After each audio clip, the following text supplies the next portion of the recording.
Cast. My name is Rod Van Blake, author of the Ancient Illumination series as well as the Umbani Chronicles, and I'm joined once again by Andrea Rose Washington. Hello. She is the author of Adalithia, Elendil, books 1 and 2, and Almond Tree's Magic. So if you like sci-fi and fantasy stuff, there will be a link to both my author website and to her link tree so you can get all of her books and things that she's involved in. Today we're back talking some more Vox Machina.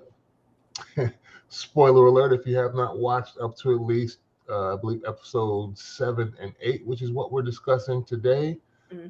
Streaming now on Amazon Prime. It's an animated show about a cool uh, fantasy troupe, I guess, group, war It's party. yeah, like a like Dungeons and Dragons Yeah, quest team, war parties. It's amazing. it is. It's a really good show. Don't let the looks fool you. This is definitely not for children. It is adult based with adult themes in addition to the fighting and violence that you'll experience. There's a lot of sexual innuendo and a lot of Is it comedy. innuendo if he just spells it out for you? Very, very true. Very true. After we left off last week when we watched episodes 5 and 6, the crew was split in half. Uh, 3 or 4 people went one way, and three, I think Scanlon, Grog, and Pike got separated from the rest of the crew as they were teleporting away from the Black Dragon that they were fighting after getting. They were going for the second Bestial. vestige. Yeah, the Vestige. sword, the vestiges.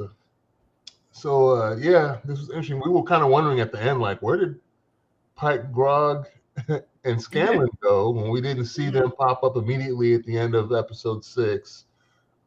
We see that Keyleth, Percy, Vax, and Vex all end up in the Fey realm. Hmm.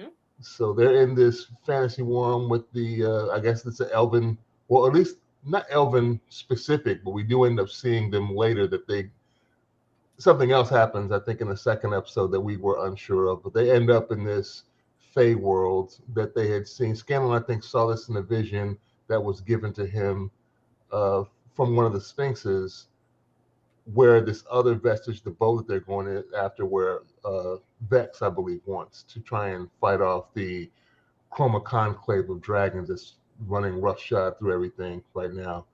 What do you think of this episode, this part where they're kind of traipsing through the Fey world?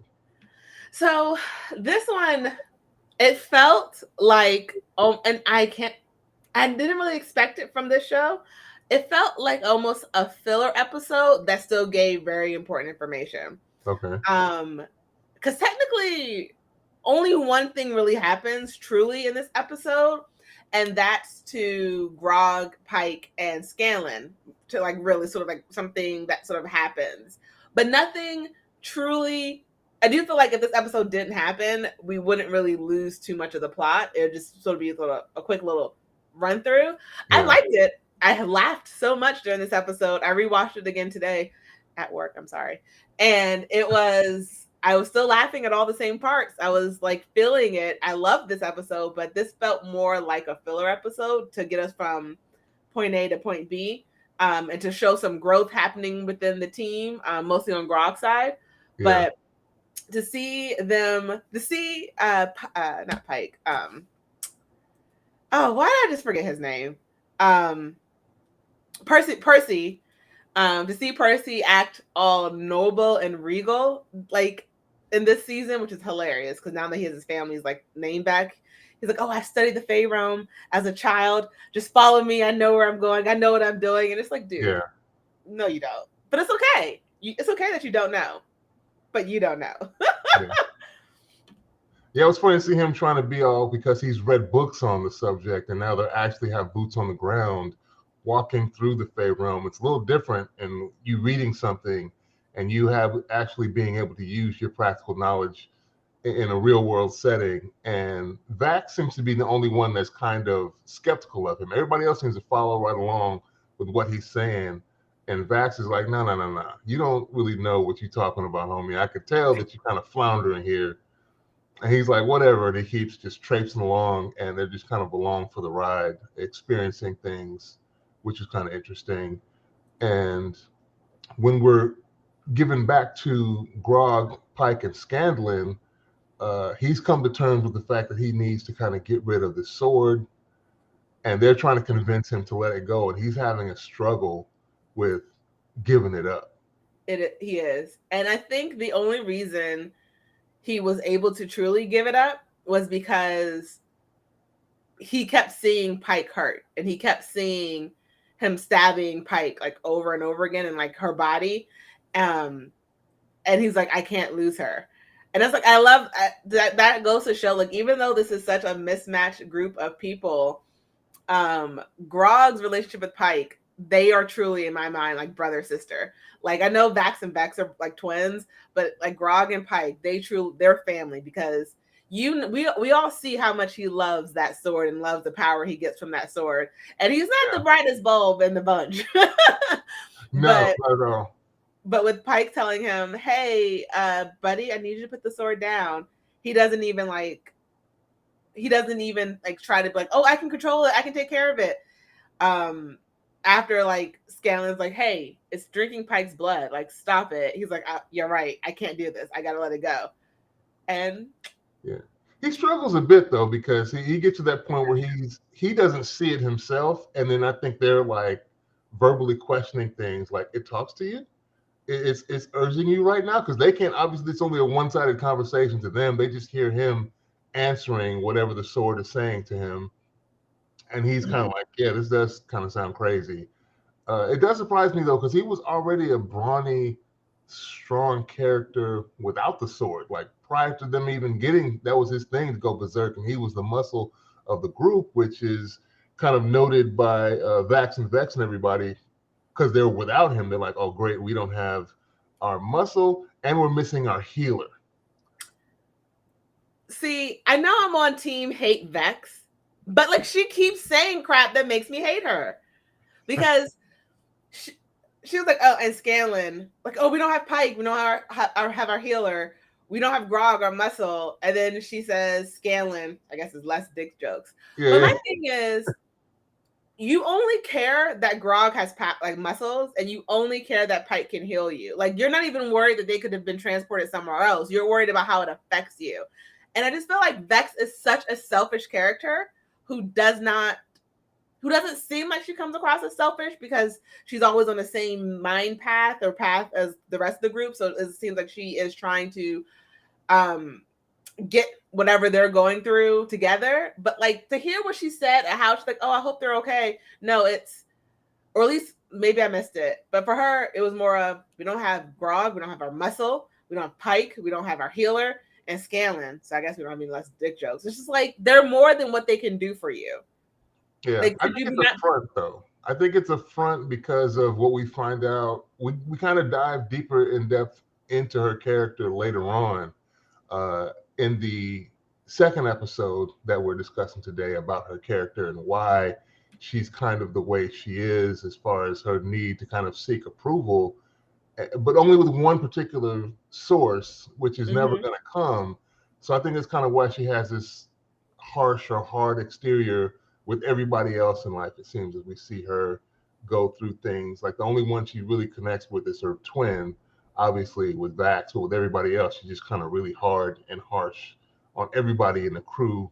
And I think that has a lot to do with it, why she can come off as rough as she is. Unlikable. Yeah. But see, right now, I'm only going off of what I know from episode 7. Episode 8 doesn't exist yet. Okay, yeah, that's true. Them traipsing through the Fey realm was hilarious, as they run into different animals, different creatures. Everything is so cute at first, and then like, oh, that's a beautiful bird, and then immediately gets ripped to shreds by these weird purple plants. I was like, ugh, wasn't expecting that, but that's kind of what they're in for here. The fairy realm Scanlon was right. It's like a drug trip, because just seeing all the different animals, seeing how when they were walking the grass, how it lit up, even when they were like fighting and they were on a drug trip, just this was a world on acid. If I've ever been, that's what I assume it is when people are like, "Oh my god, I see the colors." Like we see Keelan, like I can taste the colors. Yeah. Keelan's the only one that's kind of on a good trip.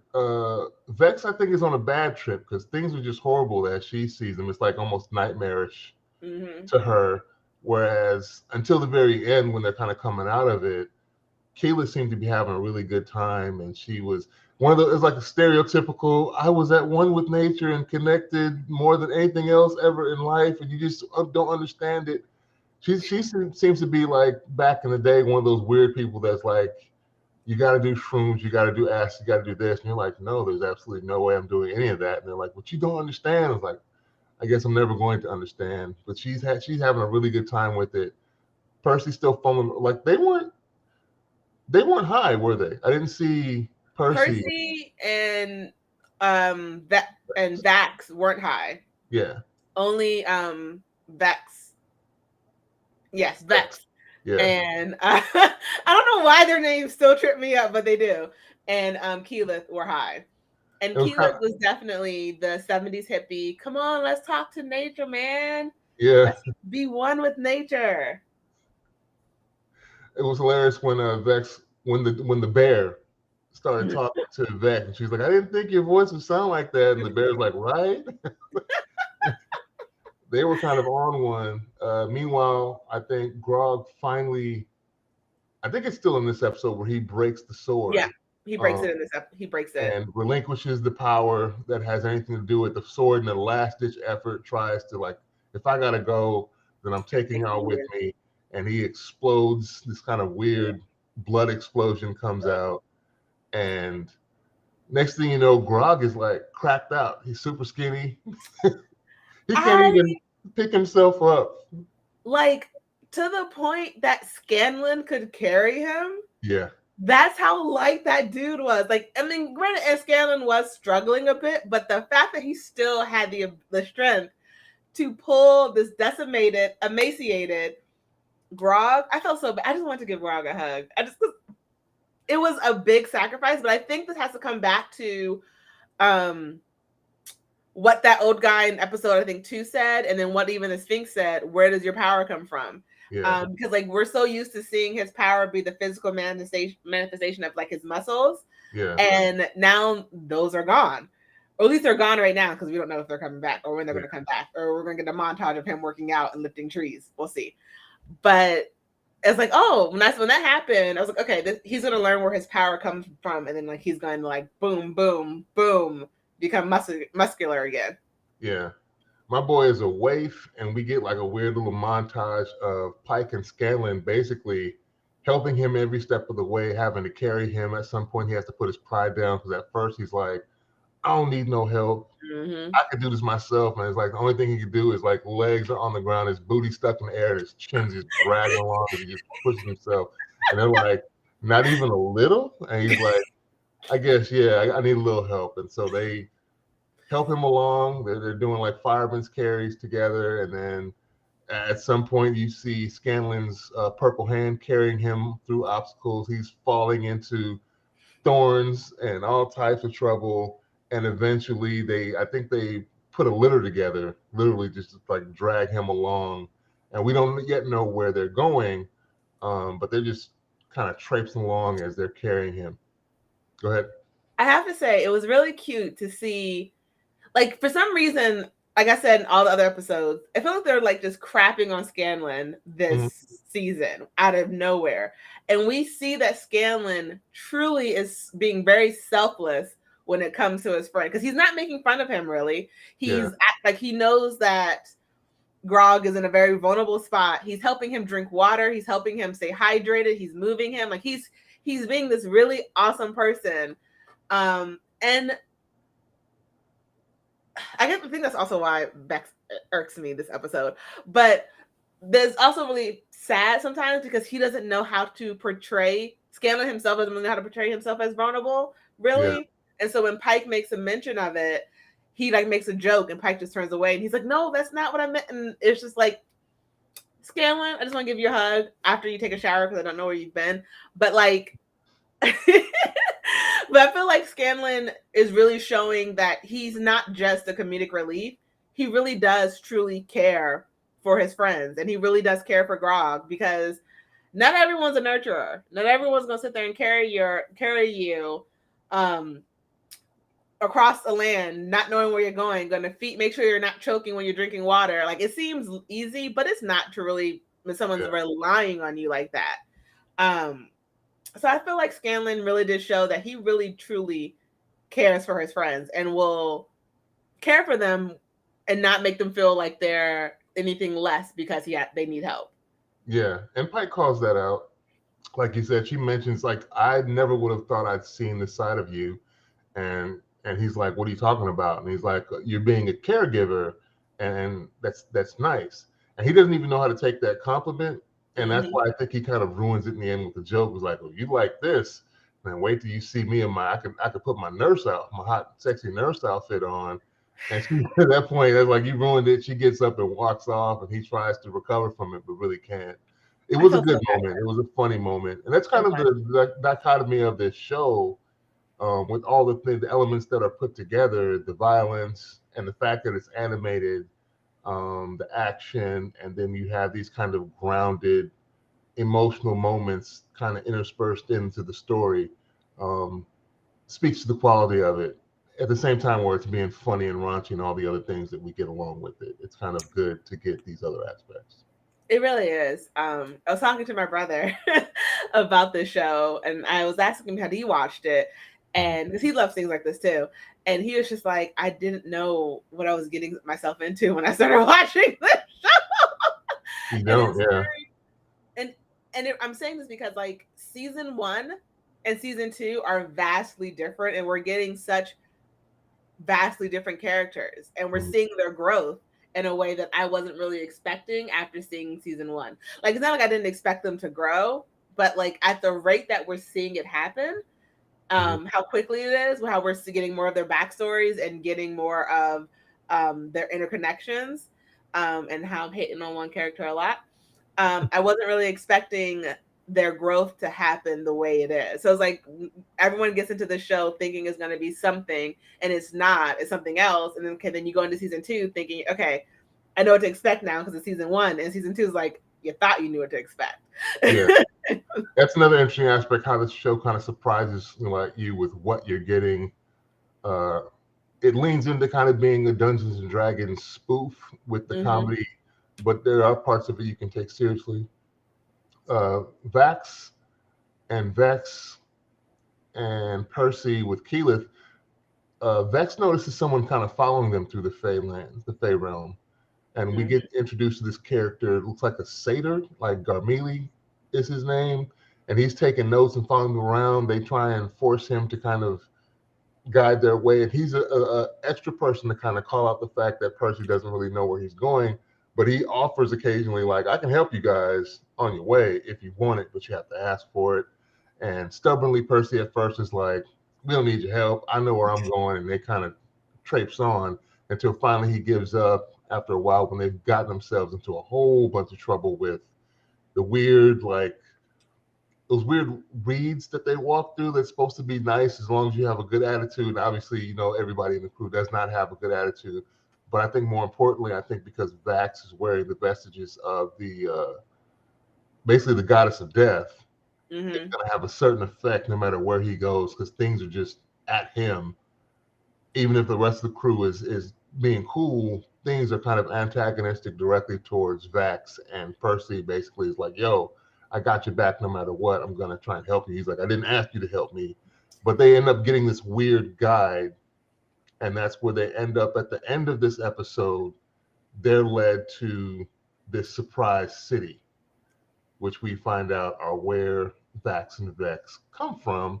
And this was kind of a whirlwind, because we find out the city can just teleport when they wanted to. So yes, it can teleport, but like only in dire, like not just like, okay, we're gonna move here, but like it only used as a last resort. Yeah. So that makes me, I feel like that's also weird to throw in there, because I want to say from season 1, I was led to believe they were the last of their kind, or maybe it was just like their mother's dead, and that's what it was.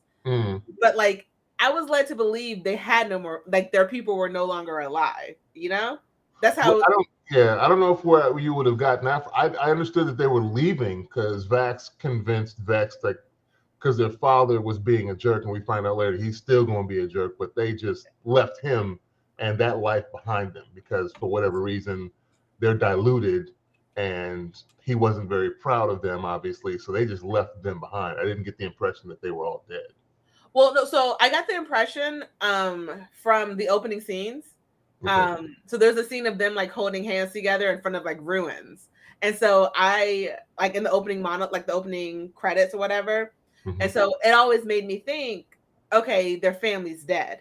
Like that's why it's just them. That's why they don't talk about their parents or their siblings or anything like that, because they ain't got any. Because every time I saw the opening credits, even all from season 1, it was like just them two and like rubble around them, and then like it jumps away. And so I was like, oh, okay. And then this episode, and then in this season, we learned more about, I think it was like episode 5 or 6, how they grew up.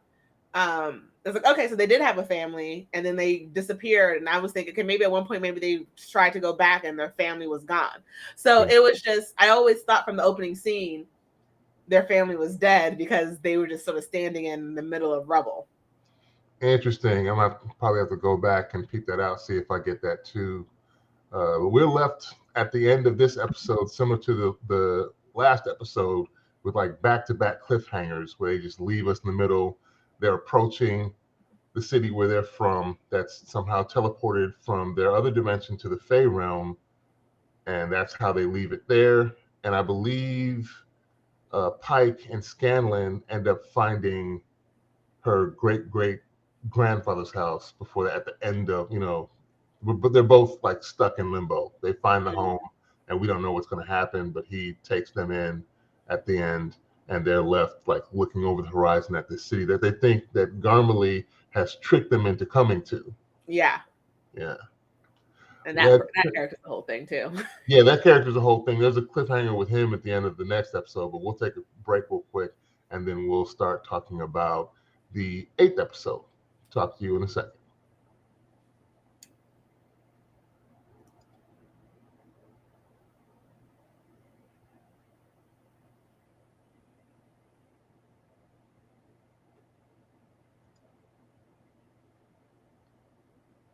Welcome back to the second half of the Askari Cast. My name is Rod Van Blake, and I'm joined once again by Andrea Rose Washington.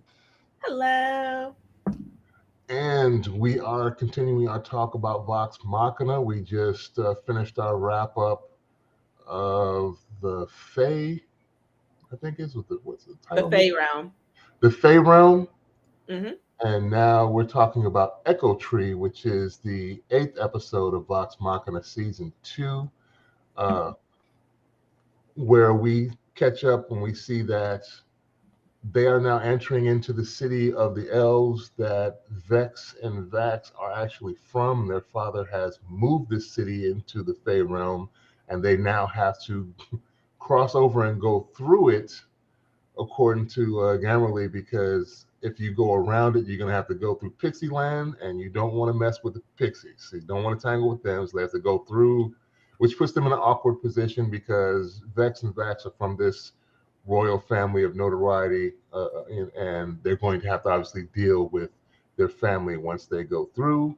And we see that Pike and Scanlan and Grog have found the home of her great-great-great-grandfather, and obviously because I guess she comes from a long line of healers, he is going to come up with these weird-ass home remedies to try and fix Grog and bring him back into normal form, which ends up being kind of crazy when you see what they end up putting him through with that whole thing.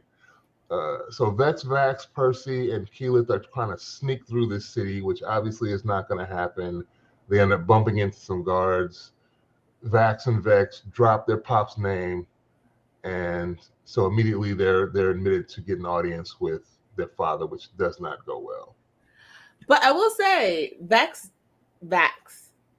didn't want to, like, he was annoyed that he had to say we're his children. Like, you could tell if they could have gotten through the city without being caught, they would have done so.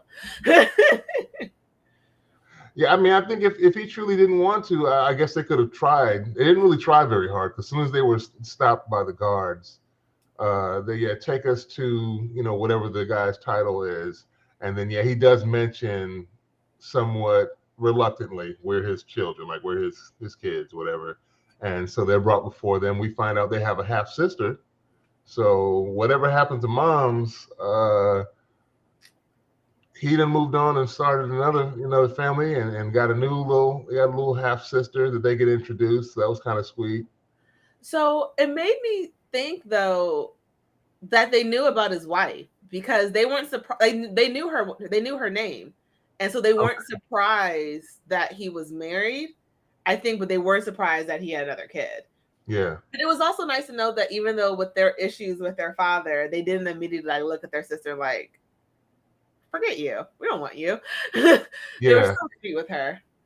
Yeah, they were welcoming. She likes Vex's feather, and so she ends up giving her the feather. Oh, you like it? It's yours now. And she's like, "Father said you're the twins. You'd never return."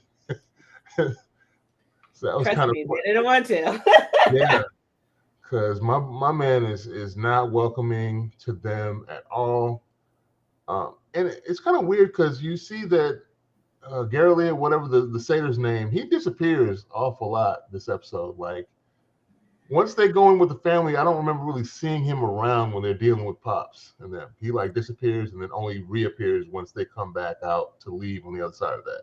I feel like so because this is a Dungeons and Dragons type show. Like this is based off of a Dungeons and Dragon campaign. They're a campaign. That is the word I was trying to think of in the first half of the episode when we were trying to think what they were. Yeah. It was a campaign. But I feel like he's acting like their dungeon master, like throwing them into scenarios and then jumping out to see how they're going to handle it. And then jumping in again is like, all right, I lead you to this spot. Oh no, danger. How are you going to get out of it? Without me, deuces, I'm gone. So it's like he's acting like their dungeon master in this campaign. Like, I'm going to bring you somewhere to see how you handle it. If you're going to survive, what are you going to do? And then I'll come back. That makes a lot of sense, yeah. And if anyone, I don't know if you've ever played tabletop RPGs, but the dungeon master can make or break a campaign as to how enjoyable or not it is for people playing. They can't seem to kind of have a vendetta for certain characters that you have in the game and make things easier, or can make them really difficult, or make sure that the loot that you end up finding is not good, and people can be upset about that. But yeah, they're going through it. They're having to deal with their father, and he gives them safe passage through the city after being really insulting to them the entire time. Straight up, and I just want to girl has daddy issues because he straight up disrespects everyone, and you still are like, it's fine. I'm sorry. It may be fine for him to treat you like dirt, but he ain't treating me like dirt. Who is he talking to this way? And it's like, she would never let anyone else speak to her the way that she allows him to speak to her. And it's just like, why? He has never given you a reason to act like he loves you. And that makes me wonder, does he treat his other daughter this way? Or does he love his other child because she's like a full elf? Like, do we... Because, like, what is your... Because we learn more stuff later in the episode when we'll get to it when we learn it. But just the way that he speaks about her brother, their friends, and she's just like, it's fine. And I'm like, why are you allowing this man to disrespect you? Like, you know it's wrong. And this is also another reason why I don't like her. Because I find it... issues. Yeah, I do find it hard to believe that Vex and Vax's father have never heard of them, given it the reason that they teleported the city was because of the stuff going on with the Chroma Conclave, and the fact that they had obviously slain a dragon prior to all that happening. So they probably have some renown, some fame, or would be infamous in the lands at this point. But he's playing like Vox Machina. I've never heard of this. What is a Vox Machina? Keyleth, there's a point where Keyleth is like kind of confused. He's like, we are Vox Machina. Oh, I just wanted to backhand her father. So, like, I don't even want to call him her father. I just want to call him her sperm donor because Wow. he just aided in their creation, but he's not instrumental in their lives. He's not a father figure, and I need her to get her ish together because she would never allow anyone else's parents to talk bad about the group or their siblings or their friends. But you can't get over your issues, but you're gonna talk about Scanlon. All right, like I'm just sorry. And Percy tries to trump up because he's from a royal family that he somewhat kind of recognizes. And then when he sees the decree that they're given to give them safe passage through the city, but he's like, I can't speak for what happens once you get outside these walls. And Percival is like, yeah, you need to change this because this needs to say Lady Vex. Oh yeah, this and that. And he's like, I'm not gonna make up some title for her just because like, did you forget this is my daughter? I know who she is. And he's basically like, I'm expecting him to be like, I know she's a mudblood and she's not really whole elf. Get out of here with that. Oh, I hated that scene. I just really wish she would have allowed Percy to hit him. Mm. Hit him once. The dude needs to be. I think if the guy was broken down just once, it would have been fine. Everything would have been good. Like he would have like, oh, all right, you guys, all right, you got it. I'm wrong. I'm a bad father. I'm gonna take my tail inside the house. Good luck. I love you. Yeah, they end up taking the decree with them and leaving on the other side of the city to this land to find this mystical bow, one of the other vestiges that they're looking for. And it's immediately like the satyr pops back up and they start hearing voices in this forest. And he's like, just don't give into the forest, into the voices, and you should be okay. And you already know trouble is going to start at that point. And on the flip side, they give us back to Pike, Scanlon, and Grog with her great great great grandfather. And my boy is whipping up these weird ass pills, and he comes up with this concoction. Suppository. Yeah. Basically, oh, he's like, I've got to swallow that. He's like, yeah, this doesn't go in the front. This is going to have to go in the back. And it was kind of predictable, but you knew Scanlon was going to be like, because Pike is like, I don't know how we're going to deal with this. And Scanlon's like, yeah, I know how to deal with the other end. And so again, this is one. I want to say I love how Grog knew her great grandfather because like he recognized Grog immediately. So I mean, that means their friendship has been here for years. That he knows like her grandfather's like, Grog, what happened to you? I would say you've looked worse, but that would be a lie. Like, what's going on? Yeah, he's like, this is the worst I've ever. I don't think I've seen you in worse condition than this. Is what he said, I think. And it also goes to show how good of a friend Scanlon is because I don't know if I could do that for anyone. I'm not that close to anyone to just flip up and put a suppository in. And he did it like no, he didn't recoil. He was just like, all right, I'm about this business. Like I know he joked about a nurse's outfit, but he could be a nurse without how quickly he was like, all right, let's just do it. I don't know because he didn't look none too gentle when he got positioned. He did it. He was like he was dunking a basketball or something. He just shoves it, no warning, no nothing. He just kind of moves stuff out the way, gets in position, and poor Grog is just he assumes a position over there, and then my boy just bam. But no, I mean like he didn't have bedside manner, but like he didn't like there was no disgust on his face. Like, oh God, why am I doing this to you? Why are you making me do this to you? It was I got you, bro. Let's do this. Yeah, but that looked like a small football-sized pill, though. That was my thing. I was like, yo, my boy, we're gonna have to talk about this. The planet. He needed a lot of help. I guess, yeah, we'd have to talk about that and have a plan of action discussed before you just go about roughly inserting that. We're gonna have to talk a game plan first, bro. That was crazy. I'm glad we didn't get to see all of that. Like Pike was blocking the view. Yeah, I was like, you might want to take a look. Avert your eyes. You don't want to see.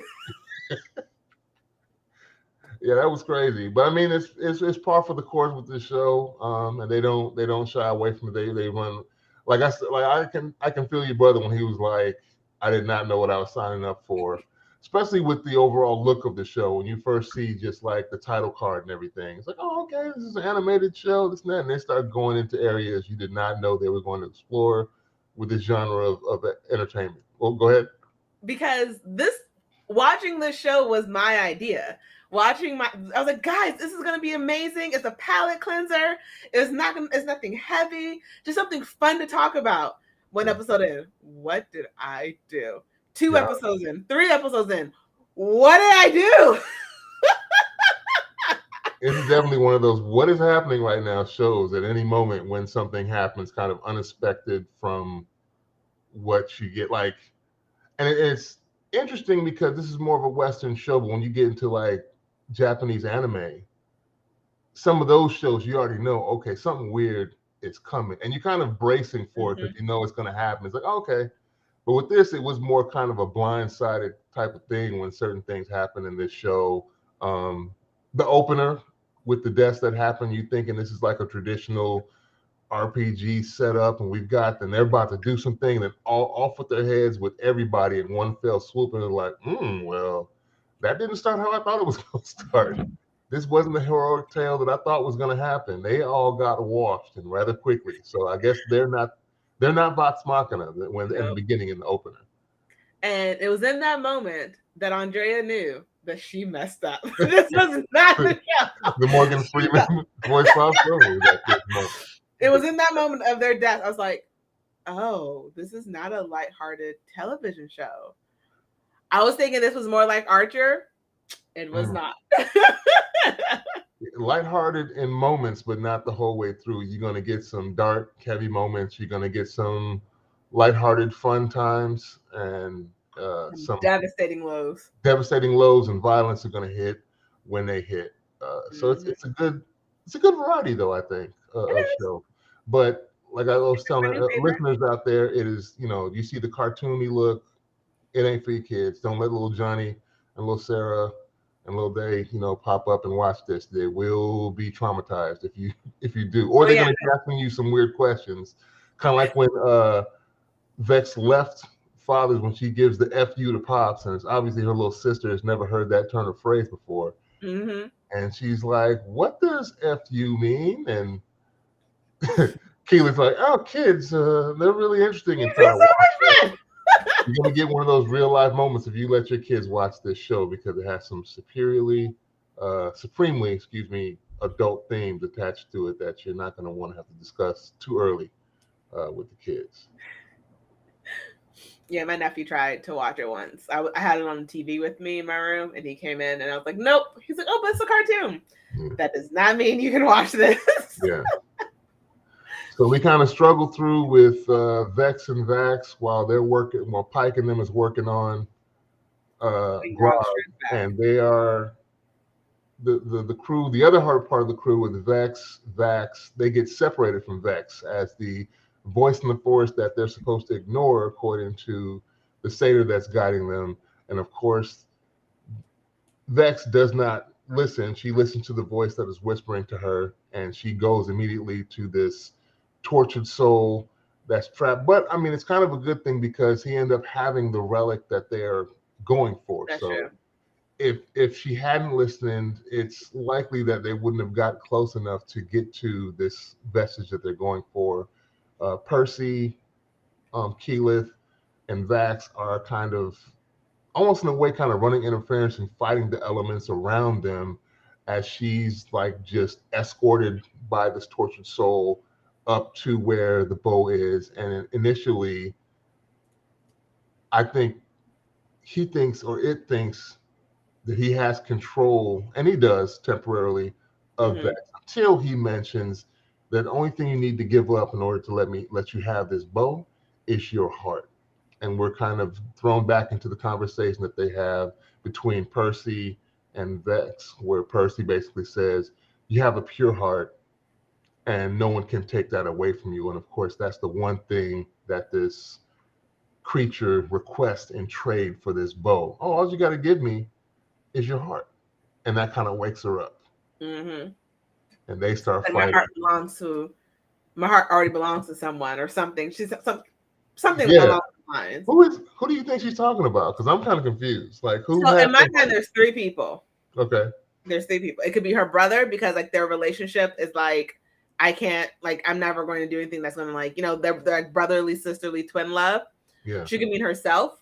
Like, I already love myself. I don't need you to do that. But I think the obvious thing is because they sort of cut to Percy when she said it. I think it was like Percy, like her heart sort of belongs to him in a sense that, because we can even tell from season 1 there was a little bit of like interest on both sides between them. That there's something there. But a couple of those that they don't really. I don't know if they're going to do that and fulfill these things, but they're kind of hinting at Percy and Vex, and they're always been hinting at Vax and Keyleth, but it never they never follow through with it. So we'll see if that ends up happening. But yeah, we have these crazy fight scenes. The action was really good. Wait, you didn't answer. Who do you think it is? I don't. That's why I was asking. I don't know, because I've never seen her. I have never seen her really fawn over anyone. Kind of that we've met other characters, so I was kind of curious to see, like, she's confidently calling this out, like, my heart belongs to another, and I was kind of at a loss as to who she could be referring to, because I've never really seen them depict her as being in love that way with any of the other people that we've met throughout the story. So I was curious. I don't know. So yeah, we see them fighting, and eventually she ends up killing this tortured soul that's haunting these woods after, because Vax, Keyleth, and Percy for a while are like just hemmed up by these vines and creatures. They get these weird little like group creatures, the tree ants or something, start coming out and fighting them, and the vines are, attacking them, because she's pretty much locked into a one-on-one battle with this tortured soul. I do have to say, though, the tortured soul, I did some like research into him to like, was he like always bad, or was he like, someone who was broken? He was actually brokenhearted. Yeah. And so, when I watched the show, I was like, oh, he's just going to steal her heart. Like, he's going to kill her. But like, no, he's actually wants a companion. He actually wants someone to love him and care for him, because he was left by his lover. And was forgotten by his lover. And so like, that's why the bog is so corrupted, was because of his despair and his like anguish that he just allowed to fester. Yeah. And so like I was like, okay, he wants her and he's like going to kill her or take her heart. But like, no, he just truly actually wants a friend. He just went about it in the most awful way, but he actually just wants a friend. Yeah, he's kind of like the embodiment of misery loves company, and he felt like, because he kept calling her broken over and over and again. So maybe he thought he found his match in brokenness, and we can just be broken together if you let me just trap you, and we'll get rid of your brother and your other party members, and you can just stay here and be with me. So I don't know how she thought she was going to get the bow and leave. Obviously, that wasn't going to be able to happen. They end up fighting their way out and returning with the bow, and it was kind of interesting that she didn't take the bait in the end, because we don't get a resolution with Grog, but he does fess up that my uncle owns the gauntlets, which is another vestige, and so they know where the gauntlets are. He knows who killed him. His uncle killed him, but we don't see him made whole yet. Yeah, at the end of this episode. And interestingly, Vex doesn't want to rub it in her father's face that she actually has the bow now. She's telling them, nah, I don't need to go do that. We need to go back. And so they leave to Tal'Dorei, where the satyr, whatever this other creature is, because he opens up a portal and lets them step directly back into the other realm where they normally are. And then at the very end, he transforms. So he has a different form at the end. And I was very surprised by that. Yeah. I did not, like, I knew he probably wasn't a satyr, but I was not expecting him to like reveal who he really was in that moment, Yeah, he looks like, but like I thought maybe he would show up in his real form later and then like hint that he was the satyr. But like we saw his true form, or maybe that's not his true form. Yeah, it could be. But I didn't expect him to change that form immediately. I expected it to come in like another episode when they felt like, oh, our backs are against the wall. We can't get out of here. And then like the dude shows up, saves them. And he was like, you guys always give me endless amount of like entertainment. And they're like, wait, you're that dude? Yeah. That's what I was expecting. Yeah. This is an interesting couple episodes. We didn't really touch on it, but we also see Thordax arguing with the Black Dragon because the Black Dragon is going after these same vestiges that Vox Machina are going after. And Thordax is like, I don't care nothing about that. Don't disappoint me. Just worry about my treasure. And so we see the lady with the one arm that had escaped from Whitestone from the crew. She's still hooked up with this Black Dragon, and they got some side plan going. So we don't know what that conflict is going to end up being. But it's still some interesting things. This may have been a little bit. These two episodes may have been a little bit of filler, like you said, but it was still interesting. And the things that were happening when they did happen, hopefully in the next couple episodes will be resolved. We're going to get the crew back together and back to full strength, and we'll see what happens from there. Thank you once again. Oh, sorry. That was Ripley. The woman with the one arm, that's Ripley. Ripley? Okay. Yeah, she's from season 1, I think. She was like one of the people who betrayed Pricey. Yeah. Yeah, she's one of the people that was in his Death Note gun, basically, that he needed to kill.